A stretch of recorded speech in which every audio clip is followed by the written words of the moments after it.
Okay, welcome to the last of the 5 plays that we've read in this class. This one is The Tempest, and it's considered to be a romance.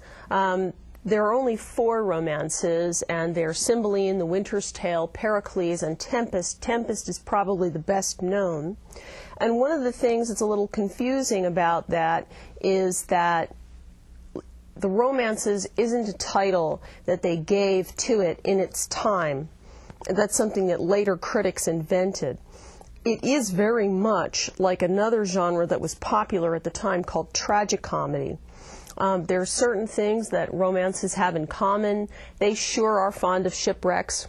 There's a shipwreck in every one of them, and we'll remember the shipwreck from Twelfth Night. There's a lot of music in them. Usually there's 2 generations in a romance, one that gets everything messed up and one that resolves it by getting married later on. So that's the way romances usually work, and as I said, there's only 4 of them, and Tempest is the best known. Now, when The Tempest was written, something had recently been published about a shipwreck on Bermuda. The British had, among other people, had avoided landing on Bermuda as long as possible because the seas around there are extremely nasty, hence the Bermuda Triangle. But when they landed on it, and they'd always assumed it must be a hellish place because of this, and when they landed on it, they found that actually Bermuda is quite attractive, and the British have been going there on vacation ever since. And they published a pamphlet about their experiences when they got back, and that probably was an inspiration for The Tempest. Sometimes the play is considered Shakespeare's farewell to the stage. A lot of people like to think of it as his last play, and that he's like Prospero, giving up his theatrical art the way that Prospero gives up his magical art. And the only problem with that is that it isn't true. It isn't his last play. But it is one of his last plays, and it could be that he was thinking about retiring at the time that he wrote The Tempest. It's got a lot of meta-theatrical things about it. There's a lot of things in The Tempest that reflect on the nature of theater and how transitory it is. They borrow from the court masque, as you'll see in Act 4, which we'll deal with in the next lecture. And it also was written after the company had acquired and moved into an indoor playhouse. So some of the ways that this is staged, some of the things may reflect the fact that they had access to this much smaller playhouse that had candles in it, where they could control the elements, and most specifically control sound. They did have sound effects, as you know. They had ways of creating thunder and lightning and all of those things, and as we see, this play starts with that. This play also opens in the midst of chaos. We've had a lot of various tempests, in a way, in these plays. We began with Richard III coming down and confiding in us. We had Twelfth Night beginning with music. We had Hamlet beginning with a couple of guys running around in the dark. We had Othello beginning also with a couple of guys running around in the dark.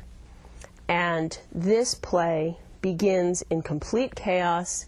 We can hear the characters' true qualities coming out, and we start with the sound of a storm. Down with the topmast! Yare! Lower! Lower!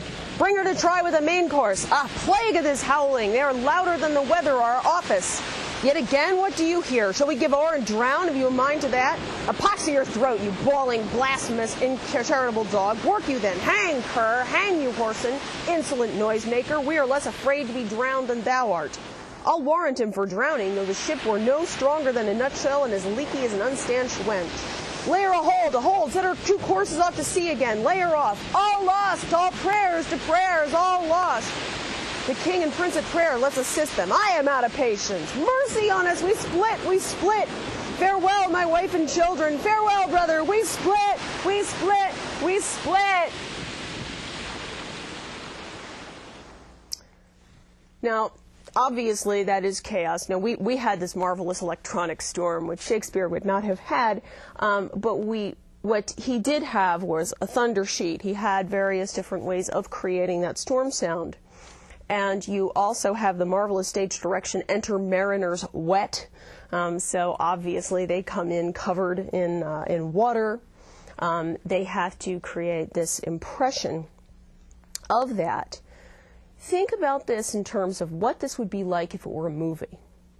If this began as a movie, it would start on the ship with all of the people sliding around the deck, screaming, trying to be heard over the sound of the tempest and other sounds too. The sounds of the ropes, the sounds of the ship creaking, that would have been affected by the wooden stage and the ropes that they actually had there. And that when we get into scene 2, it's as though we suddenly have a cut to a long shot. Instead of being in the middle of this storm, we are suddenly watching it. And if you like to think of it from the point of view of the audience, when we initially see the tempest, we're in the middle of it. But then when we see Prospero and Miranda in scene 2, the tempest is out there.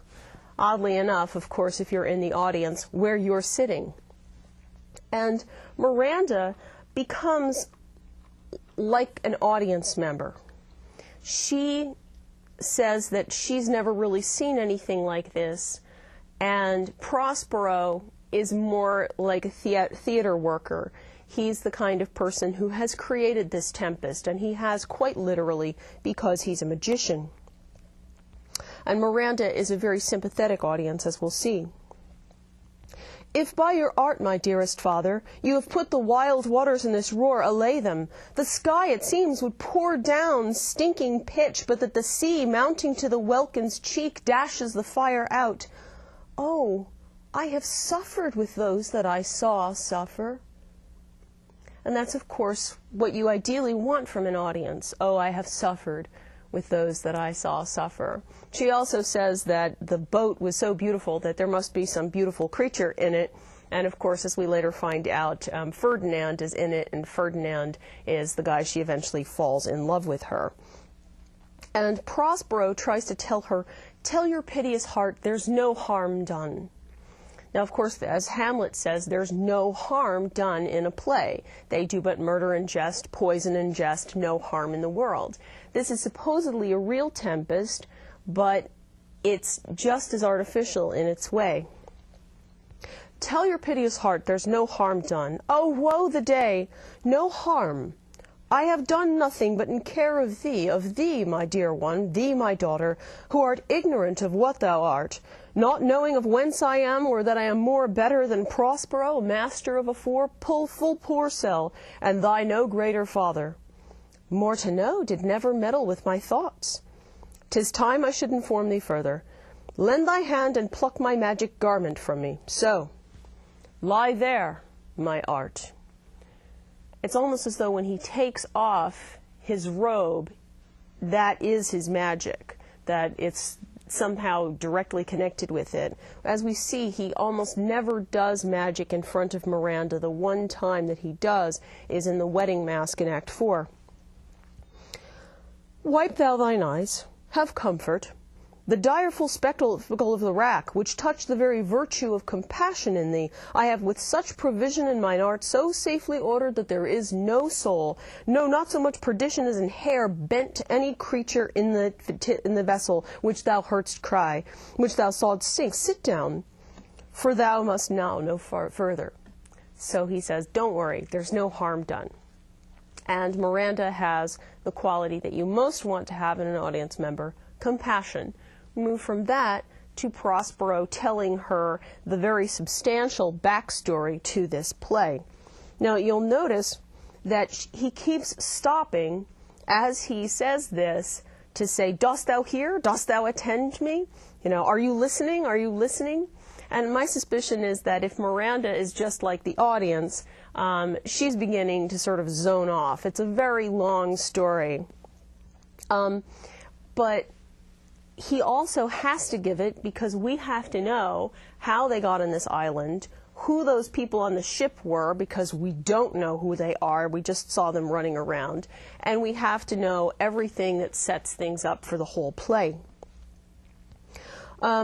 Prospero asks if Miranda remembers anything before they came to this island. And she vaguely remembers having a few attendants on her, which suggests that she was somebody important. Well, in fact, she's the daughter of a duke, and she really didn't know that. In fact, she's a somewhat naive person, partly because Prospero wants her to be that way. 12 years since, Miranda, 12 years since, thy father was the Duke of Milan and a prince of power. Sir, are not you my father? Thy mother was a piece of virtue, and she said thou wast my daughter, and thy father was Duke of Milan, and his only heir, and princess no worse issued. And Miranda wants to know, well, how did we come here? Was it foul play, or was it blessed? And Prospero says, it was both. We came here by foul play, but it turned out to be good for us. And then he has to say how it was that it happened. He claims that to a certain extent it was his own fault. Prospero wanted to devote himself to study. And he talks about that for the liberal arts he was without a parallel, those being all my study, the government I cast upon my brother, and to my state grew stranger, being transported and wrapped in secret studies. Thy false uncle, dost thou attend me? Just to keep track of, are you listening? Are you listening? Prospero spent all of his time studying. This is something that's fine for a private person, but for a duke, that's not a very desirable thing. And he left the actual running of the government in his brother's hands. He blames himself for this because he feels that he was in the same position as somebody who leaves $1 million lying around on a table and expects somebody not to steal it, and that his brother was tempted to steal the state and to take his job over, and in fact that's exactly what happened. And the way that he did this was he cut a deal with the King of Naples to support him. And if the King of Naples would support him in throwing his brother Prospero out, then Milan would become a tributary to Naples. It would send money. It would be subject to it. So it's kind of a nasty little bargain. It gets the independence of Milan disappears. And it also means that Naples and Milan, Alonso, the king of Naples, and Antonio, the usurping duke of Milan, are sort of joined in vice. And later in this play, they will be joined in virtue at the very end. Prospero tries to say, well, how can you believe that this, my brother, would a brother do this? And Miranda says, I should sin to think but nobly of my grandmother. Good wombs have borne bad sons. And we saw that in Richard III. It wasn't the Duchess of York's fault that she had Richard. It's just, the short straw. And they worked it out, and they threw Prospero and Miranda out. And Miranda does not, in fact, remember this. And the question is, why didn't they just kill them? Prospero says, well, they didn't quite dare to do that. But what they did dare to do was to put them into a leaky ship. They put them into a leaky little boat, and they put them out on the sea and left them up to the mercy of the elements, which, if you think about it, is a lot crueler than just killing somebody, because chances are a person is going to drown, or even worse, they will slowly expire of thirst and hunger. The reason why they didn't starve to death or expire of, from dehydration is because there was a man from Naples named Gonzalo. He was the one person in that ship whom we said, let's go to prayers, let's not worry about this, who's an optimist. he decided that he could not go against his master, the King of Naples, but he would help out Prospero by giving food and water, and what matters even more to Prospero, his books. By providence divine, some food we had, and some fresh water, that a noble Neapolitan, Gonzalo, out of his charity, who being then appointed master of this design, did give us, with rich garments, linens, stuffs, and necessaries, which since have steaded much. So of his gentleness, knowing I loved my books, he furnished me from my own library with volumes that I prize above my dukedom. And then they landed on this ship, this island. And at this point, everything that Prospero has been waiting for 12 years is going to come into play. He states that it's actually astrologically auspicious for him to do so. Now is his hour, quite literally, and that is the reason for the tempest which he has caused. Thus far forth, by accident most strange, bountiful fortune, now, my dear lady, hath mine enemies brought to this shore, and by my prescience I find my zenith doth depend on a most auspicious star, whose influence, if now I court not, but omit, my fortunes will ever after droop. Here cease more question, thou art inclined to sleep. 'Tis a good dullness, and give it way, I know thou canst not choose. And he puts Miranda to sleep. Now, why does he do that? As I said before, he doesn't do magic in front of Miranda. It's almost like he wants to leave her out of that. We do find out that he has educated her in certain things, but he hasn't educated her in certain kinds of social falsities, and he also does not seem to have taught her anything about magic.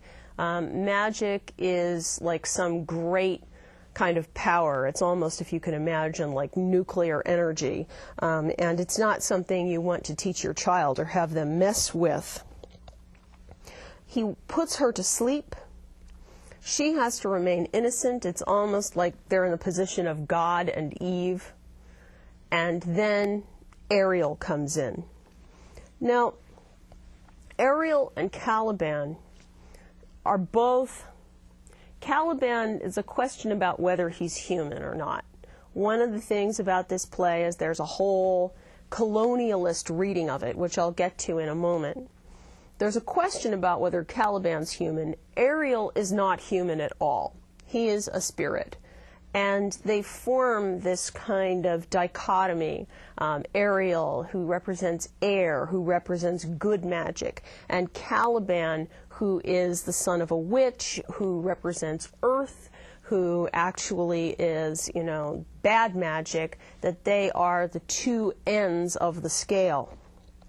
And also that Ariel is Prospero's servant, and he's the good magician, and Caliban is Sycorax, the witch's son. So you have those two very, very broad spectra of the elements. When Ariel shows up, we find out how it was that he created the tempest. It was Ariel who did the hard work. And one of the things about this play, too, is that we keep getting what amounts to the backstage view. We keep getting a little bit of an idea of how they created the illusion that they did. And instead of finding that disillusioning, I think we find it really interesting and attractive. It's always interesting to know how they created it. If you can think about all the documentaries that movie makers have a lot of the time on DVDs about the making of fill in the blank, it's often as exciting as the movie itself, and Ariel does something of the same thing. All hail, great master, grave sir, hail! I come to answer thy best pleasure, be it to fly, to swim, to dive into the fire, to ride on the curled clouds. To thy strong bidding task Ariel in all his quality. Hast thou, spirit, performed to every point the tempest that I bade thee, to every article?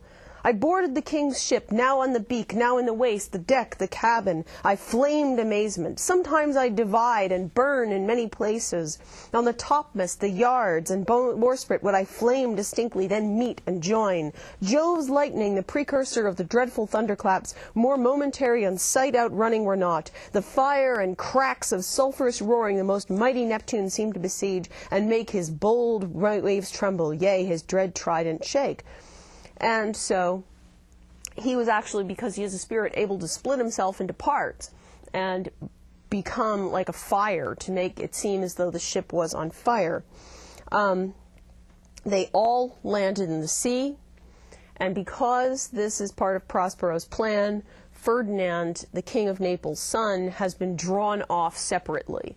There's a plan to keep him separate because he's ideally going to fall in love with Miranda and marry her. And they're all terrified. All of the people who have this happen to them really are terrified.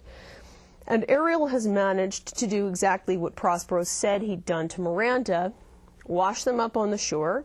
They're all completely safe. Even their garments aren't damaged. They actually are nicer than they were than when they were new. So that is an element of magic there. And he's also blown off all the rest of the fleet. Then you find out that Ariel is to continue to work. This play is unique in Shakespeare because it takes place in real time. Prospero asks what time it is, and Ariel says, "Past the mid-season, at least 2 glasses, the time 'twixt 6 and now must be by both spent most preciously." And that is that it's 2 o'clock and it's going to go from 2 to 6. Well, plays start at about 2 o'clock and they finish up around 5 or 6. And so everything that happens in the Tempest happens in that short little time of 4 hours. It happens in real time. And that is unusual. Ariel gets into an argument with Prospero. He says that he is not supposed to be working for a Prospero anymore. He claims that he's been his servant for long enough, and he wants his liberty now. And I think for us, that's got a very uncomfortable feel because both Caliban and Ariel come off as though they are servants, indeed slaves, and that's something that I think we find very uncomfortable for a lot of reasons. And Ariel insists on his liberty. He wants it. "Before the time be out, no more. I prithee, remember I have done thee worthy service, told thee no lies, made thee no mistaking, served without or grudge or grumblings. Thou didst promise to bait me a full year. Dost thou forget from what a torment I did free thee? No, thou dost, and thinks it much to tread the ooze of the salt deep, to run upon the sharp wind of the earth, to do me business in the veins of the earth when it is baked with frost. I do not, sir. Thou liest, malignant thing. Hast thou forgot the foul witch Sycorax, who with age and envy was grown into a hoop? Hast thou forgot her? No, sir, thou hast. Where was she born? Speak, tell me. Sir, in Algiers. Oh, was she so? I must once in a month recount what thou hast been, which thou forgettest. And then Prospero goes back into the history of Sycorax. Sycorax was a witch from Algiers. She was exiled from Algiers for witchcraft. She was pregnant at the time, so they couldn't execute her. And in fact, that was a rule for a very long time, that you did not execute pregnant women.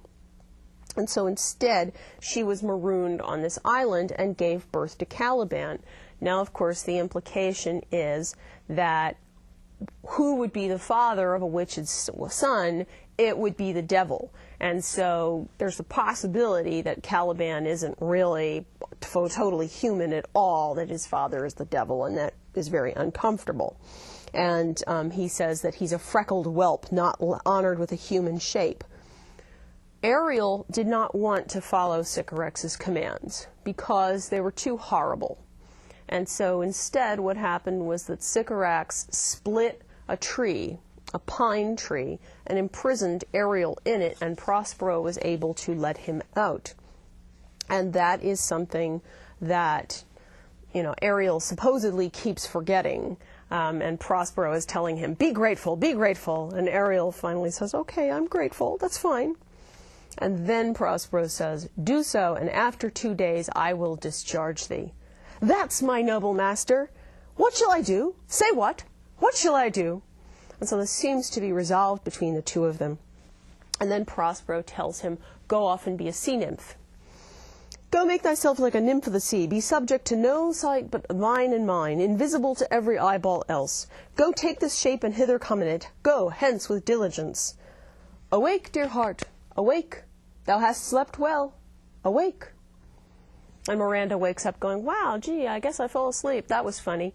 So she's missed this whole discussion. She's missed the whole plotting. She doesn't know anything about what's been planning to do with the guys who came up here on the Tempest, and she certainly hasn't gotten to see any of the magical stuff. Instead, she does get to see Caliban, and she says she does. Now, of course, Caliban is referred to as a slave, and one of the things that is very uncomfortable about this scene is that Caliban is Prospero's slave, and he was a native of the island. Caliban complains that Prospero took advantage of him. On the other hand, as we also hear, he has, tried to rape Miranda. And whether or not, it's not a question of whether or not that's true. He says it's true. So the question is, who's telling the truth here? And what, how do we interpret this now? I think we have to bear in mind that at the time that this play was written, in the early 1600s, the English were just beginning to found their first colonies in the New World, Jamestown, for example, and all in the West Indies. And while all of the terrible things like the triangle trade and all of the ways in which both native peoples and people from Africa were exploited had not happened yet, this play, you can see some of the stuff that's going to make it possible to do that. There's a cultural mindset that's already there. Possibly. That's one way of reading it. It's a very popular way to read it right now. Prospero says we've got to deal with Caliban because he has to do the dirty work, like fetching wood. What ho, slave, Caliban! Thou earth, thou speak! So we know he's earth. Ariel is air, Caliban is earth. There's wood enough within. Come forth, I say, there's other business for thee. Come, thou tortoise, when? And Ariel comes in like a water nymph. Fine apparition, my quaint Ariel, hearken thine ear. My lord, it shall be done. Thou poisonous slave, got by the devil himself, upon thy wicked dam, come forth. As wicked dew as e'er my mother brushed with raven's feather from unwholesome fen drop on you both. A southwest blow on ye and blister take you all over. And he says that the first thing he does is come out and curse. And he later says that is what he's learned from learning language. And Caliban sets forth his complaint almost immediately to Prospero. This island's mine by Sycorax my mother, which thou takest from me. When thou camest first, thou strokest me and made much of me, would give me water with berries in it, and teach me how to name the bigger light and how the less that burn by day and night. And then I loved thee and showed thee all the qualities of the isle, the fresh springs, brine pits, barren place and fertile. Cursed be I that did so. All the charms of Sycorax, toads, beetles, bats light on you. For I am all the subject that you have, which first was mine own king. And here you stye me in this hard rock, where you do keep from me the rest of the island. Now, look at that. Caliban says, I showed you all the natural qualities of this island. I showed you where all the fresh water was. I showed you where all the food was. And you gave me water with berries in it to drink. Some of you may know that gin is flavored with juniper berries. It comes from the Italian Ginevra, which means juniper. And the question is, did Prospero give Caliban alcohol. This, of course, was a strategy that was used by the English in this country, and later we do see somebody else do it. Whether Prospero did it himself or not is up to you. Prospero says, well, that's not true, all the things that you say. The reason why I made you get locked up like this is because you tried to rape Miranda. Thou didst seek to violate the honor of my child. And Caliban does not deny it. Aho, would it were done! Thou didst prevent me. I had peopled else this island with Calibans, right? And Miranda doesn't think this sounds very good. Abhorred slave, which every print of goodness will not take, being capable of all. I pitied thee, took pains to make thee speak, taught thee each hour one thing or other. When thou didst not, savage, know thine own meaning, but would gabble like a thing most brutish, I endowed thy purposes with words that made them known. And so Miranda says, well, you deserved it. Now, sometimes those lines are given to Prospero instead. Partly because they want to make Miranda into nothing but a goody two-shoes, I think. But it's very interesting, if this is something that Miranda said, there's a point at which she and Caliban are innocent. They're both children, and she is his tutoress. She teaches him how to speak. And then she says, you tried to rape me, and therefore we locked you up. So again, there's that complicated thing. And Caliban says, okay, great, you taught me language. You taught me language, and my profit on it is, I know how to curse. The red plague rid you for learning me your language. So that's the kind of use that he makes of learning language. And Caliban disappears. Now, if you think about this island has just Miranda on it, and it has Caliban. You have God, you have Eve, you have Adam. Then in comes Ferdinand. And he becomes like Caliban's replacement in many ways. He becomes Caliban's replacement as a possible suitor for Miranda, and he becomes Caliban's replacement in his old job carrying wood.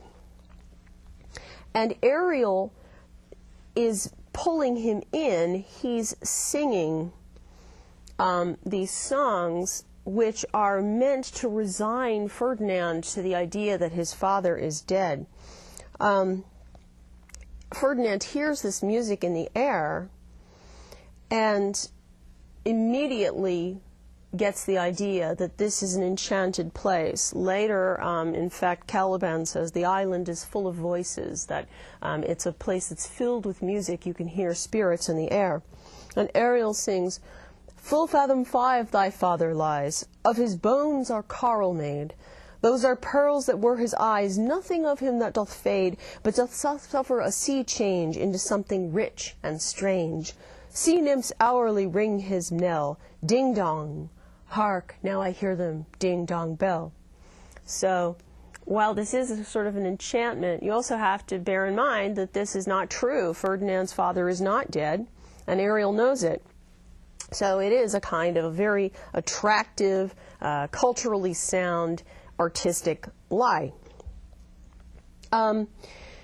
Miranda likes Ferdinand right away. What? Is it a spirit? Lord, how it looks about! Believe me, sir, it carries a brave form, but 'tis a spirit, because everything else has been a spirit. No wench, it eats and sleeps and hath such senses as we have, such. This gallant which thou seest was in the rack, but that he's something stained with grief, that's beauty's canker, thou must call him a goodly person. He hath lost his fellows and strays about to find him. And Prospero says, no, he's human. Wow, he's human.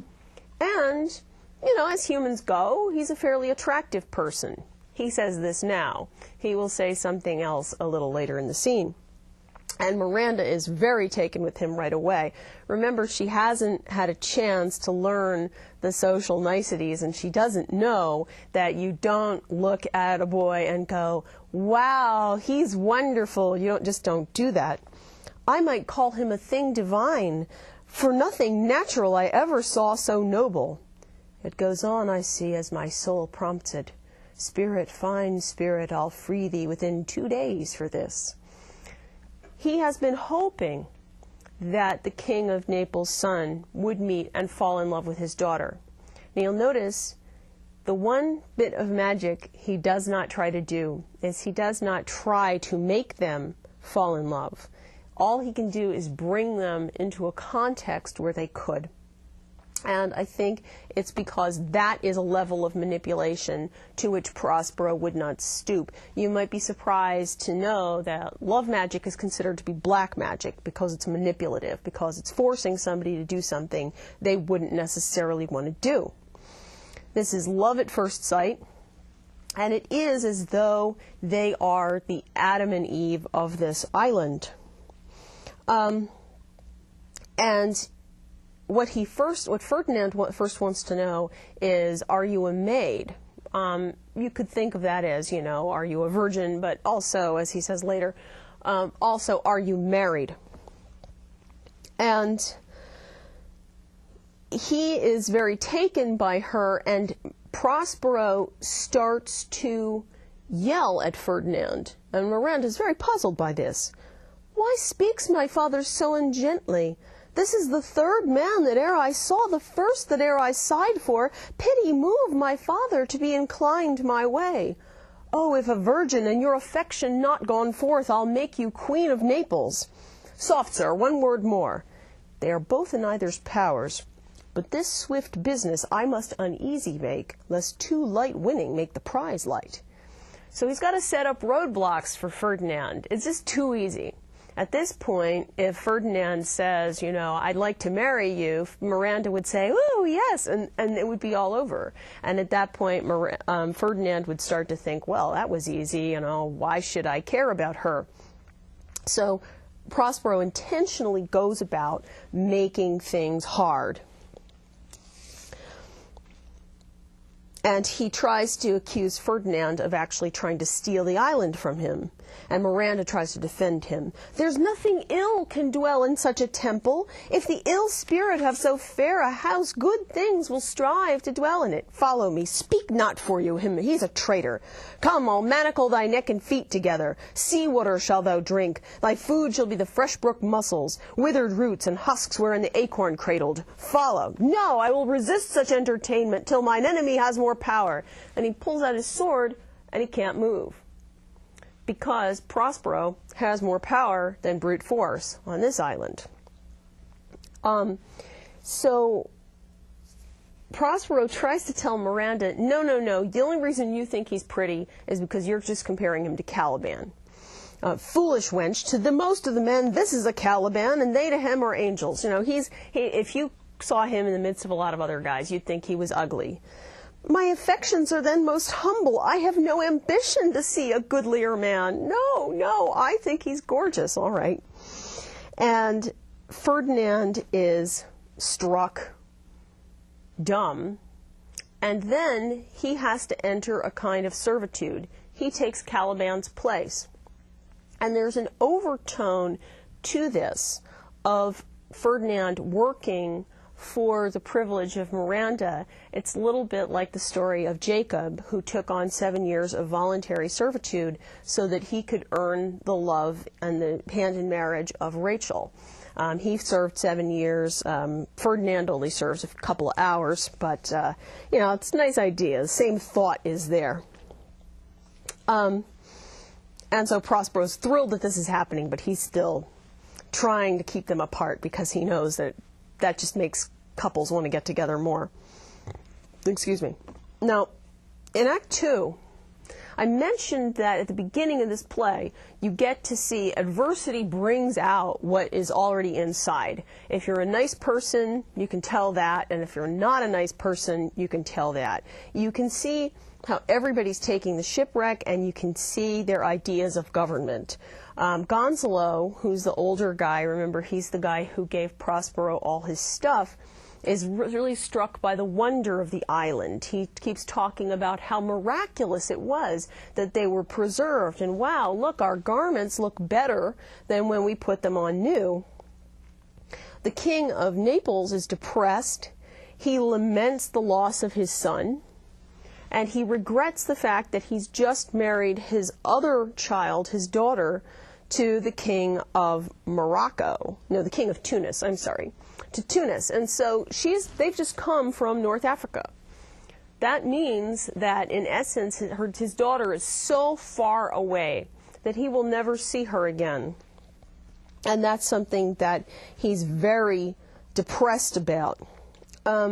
Instead of saying, trying to cheer him up, Sebastian, who is his brother, rubs salt in the wound and says, well, you should never have married her to an African.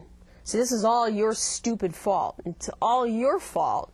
You are all to blame for losing both your children. And Alonso, the king, keeps trying to shut him up. Prithee, peace. You are kneeled to and importuned otherwise by all of us, and the fair soul herself weighed between loathness and obedience, at which end the beam should bow. We have lost your son, I fear forever. Milan and Naples have more widows in them of this business is making than we bring men to comfort them. The fault's your own. So is the dearest of the loss. My lord Sebastian, the truth you speak doth lack some gentleness, and time to speak it in. You rub the sore when you should bring the plaster. Gonzalo says, you know, even if this is the truth, this is not the thing to do. You are hurting him. You should be helping to make him feel better and not making him feel worse. And then we start to move to this idea of how we would run the island. It's kind of funny. They land on this island and they all start to say, you know, if I were king of the forest, you know, how would I run this? Gonzalo immediately imagines it as some kind of a utopia, literally like Sir Thomas More's utopia. Nobody works, everybody, you know, just drops, you know, fruit just drops into their hands. And it sort of suggests that he's an idealist. Sebastian and Antonio, on the other hand, the minute that they get an opportunity, are ready to kill the other people. Antonio tempts Sebastian. He says, well, look, you know, I got to be Duke of Milan by throwing my brother out. Here's your brother. No one will ever know. You might as well just kill him and take over the throne. And he says, if you feel bad about killing your own brother, then, you know, you can kill Gonzalo and I'll kill your brother. And they go ahead and they start to do it, and the only thing that saves them is that Ariel stops them. So again, their turn toward treachery is something that the island just brings out in them. Gonzalo, on the other hand, you can see that he's naturally inclined to be an optimist. Scene 2, we get to see similar abuse happening. This is where we introduce Caliban and then Trinculo and Stefano. And one of the things that's odd about this scene is it's extremely hard to convey why it's funny. One of the things that's difficult about Shakespeare's, quote, clown scenes, the funny scenes, is that when we look at them, they don't seem like they would necessarily be funny at all. You know, what's so funny about that? You have to trust me, this is funny. Caliban comes in, he's afraid of the storm, and he lies under his cloak, and he's quivering with fear. And when Trinculo comes in, who is the jester, and he is landed all by himself, he is terrified, he's scared of the storm, and he runs across Caliban under his cloak. What have we here? A man or a fish? Dead or alive? Ooh, a fish, right? He smells like a fish, so he must be a fish. He smells like a fish, like a very ancient and fish-like smell. He's smelling out of the newest porgion. A strange fish. Were I in England now, as once I was, and had but this painted, not a holiday fool there would give me a piece of silver. So the first thing he thinks is, wow, here's this strange and unusual islander. I wish I could take him back to Ireland and exploit him in a freak show. And there's something about the way that these Europeans, when they land on this island, immediately start to think in terms of, I'm going to take what there is here, which is a little creepy. Instead of doing that, the storm gets closer, and he has no choice. He has to creep under the blanket. So now imagine in your head what you have is this loose blanket or cloak.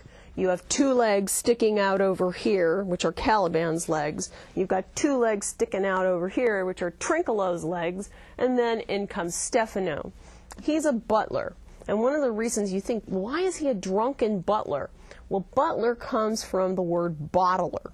They were traditionally the people who were in charge of the wine cellar. And so now that the ship has broken, Stefano has gotten seriously into the wine. And when he looks at this, he sees an animal with 4 legs. And then it confuses him because it's got 4 legs and 2 heads. That makes any sense, right? This is some monster in the isle with 4 legs, who hath got, as I take it, an ague.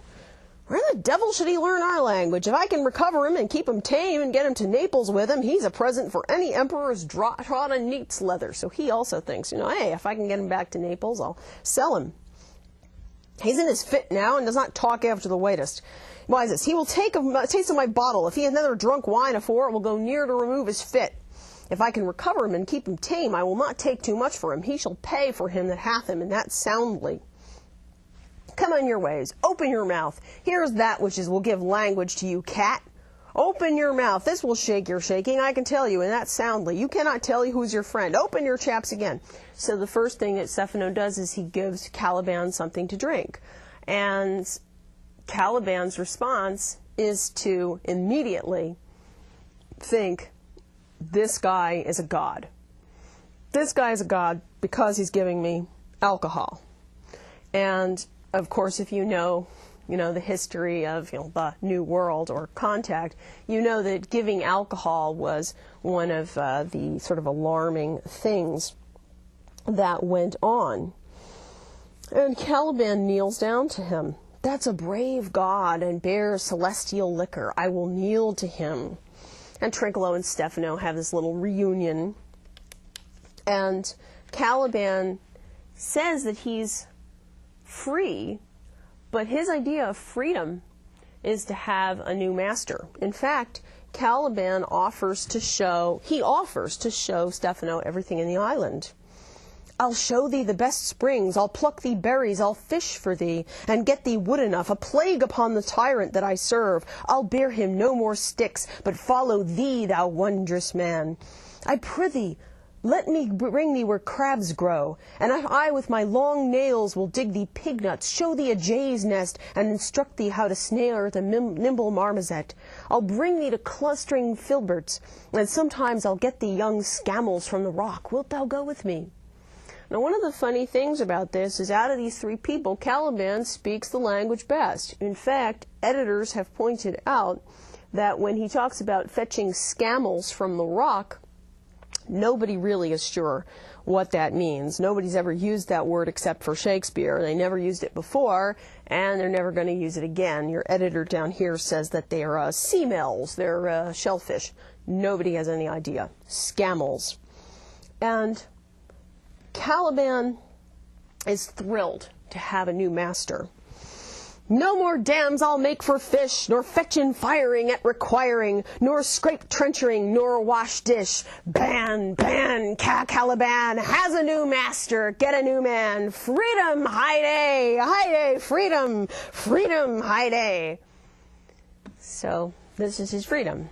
It's more enslavement. Later we'll find that he suggests this plot against his old master. Think about this. Caliban's just disappeared. He's just given up his servitude to Prospero. And the next thing we see is, in Act 3, is Ferdinand coming in carrying logs. He's his replacement.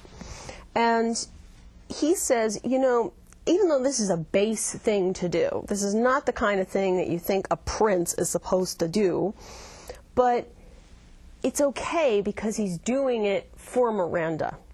And Miranda is very much worth it because she makes it pleasurable. She makes my labors pleasures. And when Miranda comes in, she wants to stop him. Now, this is not exactly a ladylike thing to do, to say, you know, oh, no, no, no, stop carrying wood, I will do it instead. She doesn't know the way ladies are supposed to behave, which is one of the things that's kind of nice about her. If you'll sit down, I'll bear your logs the while. Pray give me that, I'll carry it to the pile. No, precious creature, I had rather crack my sinews, break my back, than you should such dishonor undergo, while I sit lazy by. It would become me as well as it does you, and I should do it with much more ease, for my good will is to it, and yours it is against. Now, Prospero is watching this, and maybe it is a good idea that he is watching, because we find out that Ferdinand, unlike Miranda, is a little experienced. He's been around the block a couple of times. I do beseech thee, chiefly that I might set it in my prayers. What is your name? Miranda. Oh, my father, I have broke your hest to say so. Admired Miranda, indeed the top of admiration, worth what's dearest to the world. Full many a lady I have eyed with best regard, and many a time the harmony of their tongues hath into bondage brought my too diligent ear. For several virtues have I liked several women, never any with so full soul that some defect in her did quarrel with the noblest grace she owed, and put it to the foil. But you, oh, you, so perfect and so peerless, are created of every creature's best. You know, I've liked a lot of women in my time, but they always had something wrong with them. But you are perfect. And it's a little bit, it kind of makes it a little alarming. You know, maybe he's the kind of guy who's a little bit fickle. And so it's a good idea. Prospero's keeping an eye on things. Miranda is just the opposite. She's very straightforward. And she says, I've never seen any woman's face except for my own. I have no idea whether I'm beautiful or not. And Ferdinand tells her, well, I'm a prince, and, you know, I'm doing all this stuff. My heart flew to your service. This is all very courtly language. And Miranda brings it down to the straightforward, do you love me? Which is just very straight. O heaven, O earth, bear witness to this sound, and crown what I profess with kind event, if I speak true, if hollowly, and blah, blah, blah. And then she actually proposes to him. Hence, bashful cunning, and prompt me plain and holy innocence. I am your wife, if you will marry me. If not, I'll die your maid. To be your fellow you may deny me, but I'll be your servant, whether you will or no. My mistress dearest, and I thus humble ever. My husband, then? I. With a heart as willing as bondage heir of freedom, here's my hand. So she proposes to him, do you mean my husband? You know, do you love me? And he actually says, yes. Yes, I do. So that really is also when he says, I give my hand as willingly as bondage of freedom. He's leaving a certain kind of bondage, but he's entering a different kind of bondage, which is that he's entering into a contract of marriage, and that is a bond, and it is a permanent bond. And Prospero is thrilled that this is working out. Caliban suggests the plot against Prospero. It's his idea. Ariel's in the background saying, you lie, you lie. And of course Caliban hears it and thinks that somebody else is saying this. What he tells them is that Prospero sleeps in the afternoon and you can go and bash in his brains with a log. But he says, remember first to possess his books, for without him he's but a sot, as I am, nor hath not one spirit to command. They all do hate him as rootedly as I. Burn but his books. So Caliban keeps saying that the magic is in the books. Without his books, he has no power. And one of the questions is the magic in fact really in the books or in the knowledge they contain? But that's something that later, when Prospero says he'll get rid of his books, there is a suggestion that he is getting rid of this magical ability. Same thing with Dr. Faustus. He doesn't give up his books, and that's why he goes to hell. In scene 3, this is the center of the play. We have these spirits bringing in a banquet. All of them, Gonzalo, Alonso, and Sebastian, are amazed. And then Ariel makes the banquet vanish, and how they did that, we're still working that one out, and comes in dressed like a harpy. You are 3 men of sin, whom destiny that hath to instrument this lower world and what is in it, the never surfeited sea hath caused to belch up you. And on this island where man doth not inhabit, you mongst men being most unfit to live. I have made you mad, and even with such like valor where hang and drown their proper selves. You fools, I and my fellows are ministers of fate. The elements of whom your swords are tempered may as well wound the loud winds. And he says, this is because you did all this stuff to Prospero.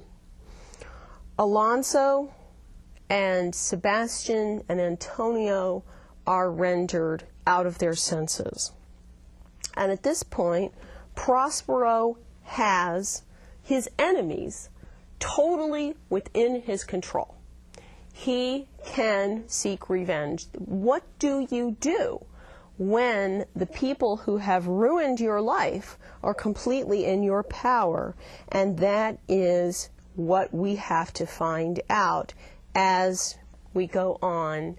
We will see in the second half of these lectures what Prospero does with his power.